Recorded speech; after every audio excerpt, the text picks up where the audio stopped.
Olha, Diego, acho que em primeiro lugar é claro que o fato de ter saído Augusto Aras, que era o grande guerreiro, né, o grande protetor de Jair Bolsonaro, atuou como fiel escudeiro durante toda a gestão Bolsonaro, é claro que isso significa que vai destravar, né, que as coisas vão destravar, vão andar, vão correr, né? Ao mesmo tempo, né, a PGR finalmente vai entrar de vez. Ele estava, né, o Carlos Frederico estava, tinha outras pessoas que estavam acompanhando, só que agora, com a mudança, né, com a entrada de um novo Procurador-Geral da República, a instituição, né, como um todo, ela acaba entrando com os dois pés nesse processo. Agora, o grande ponto é o seguinte, né? Você tem a Polícia Federal atuando, né, em várias frentes simultâneas. Porque é o seguinte, a gente tem que lembrar que você tem frentes abertas lá atrás com Anderson Torres, ex-ministro da Justiça, ex-secretário de Segurança Pública do Distrito Federal, né, que foi acusado de leniência, né, na verdade até de fazer com que as tropas, né, da Polícia Militar abrissem mão deixasse de lado do seu papel de impedir aquela horda, né? Mesmo tendo viajado para o exterior e principalmente por causa disso. Temos outra frente de investigação junto com os militares, né, que saíram das conversas do telefone de Mauro Cid, que foi apreendido lá atrás, né, conversa entre militares, ou seja, o papel dos militares nesse processo todo.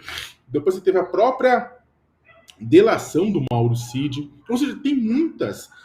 Isso só falando da questão golpista. A gente não está falando de joias, a gente não está falando da Covid, a gente não está falando de questões de denúncia de corrupção no Ministério da Saúde e no Ministério da Educação, estamos falando exatamente do 8 de janeiro. Então você tem várias linhas de investigação da Polícia Federal. Ao que está aparecendo, a Polícia Federal está tomando, ela meio que já deixou claro que a ideia é que eles vão encerrar todas as linhas ao mesmo tempo, né? E a partir daí fazer as denúncias, indiciar os responsáveis, entregar para a PGR, que a PGR tem a responsabilidade para denunciar ao Supremo Tribunal Federal.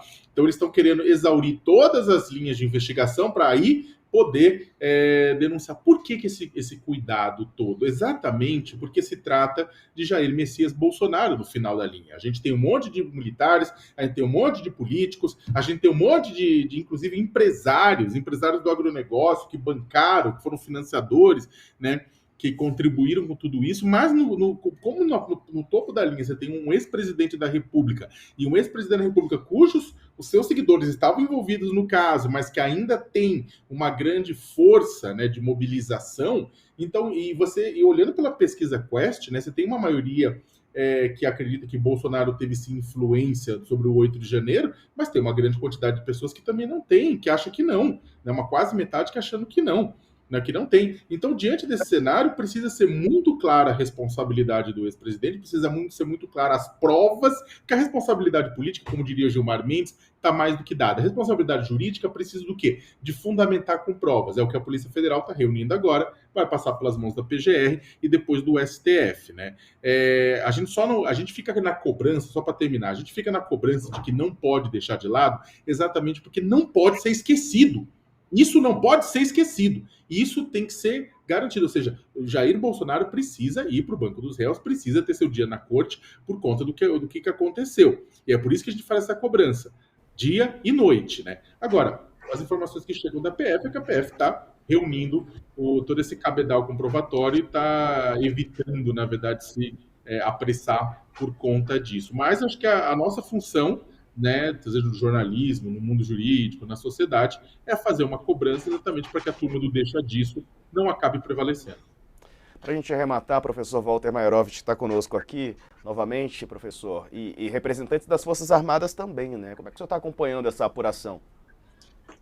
Olha, com muita preocupação, pelo seguinte, como o Sakamoto lembrou, e a gente lembrou lá atrás, nós vivemos um período de um filo bolsonarista, de um amigo do bolsonarismo de carteirinha, que era o período Augusto Aras.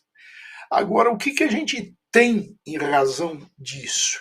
Nós temos, por um lado, e agora eu quero focar nas Forças Armadas, como decorrência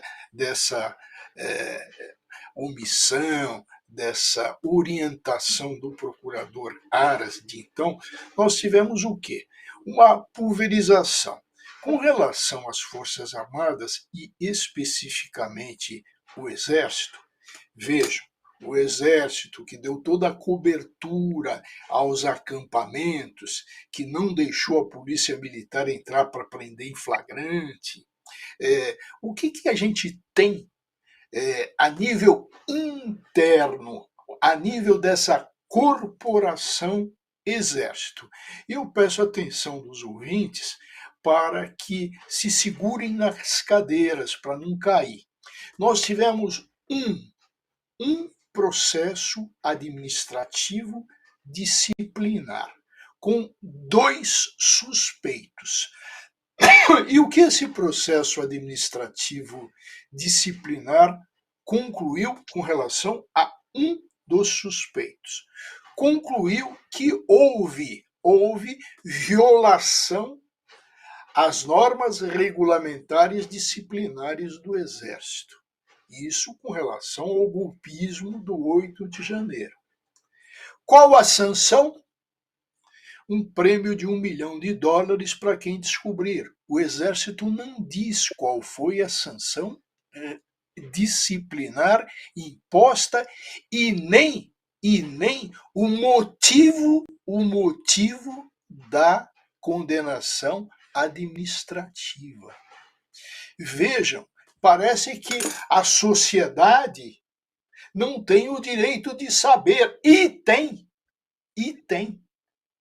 Então veja a prepotência, o autoritarismo e, mais do que isso, o desrespeito às normas constitucionais e ao princípio da publicidade. Então, passado esse primeiro ano, o que nós temos na Corporação Exército? Nós temos vou ressaltar, processo administrativo disciplinar que gerou sanção, que nós não sabemos qual é e não sabemos o motivo da condenação disciplinar.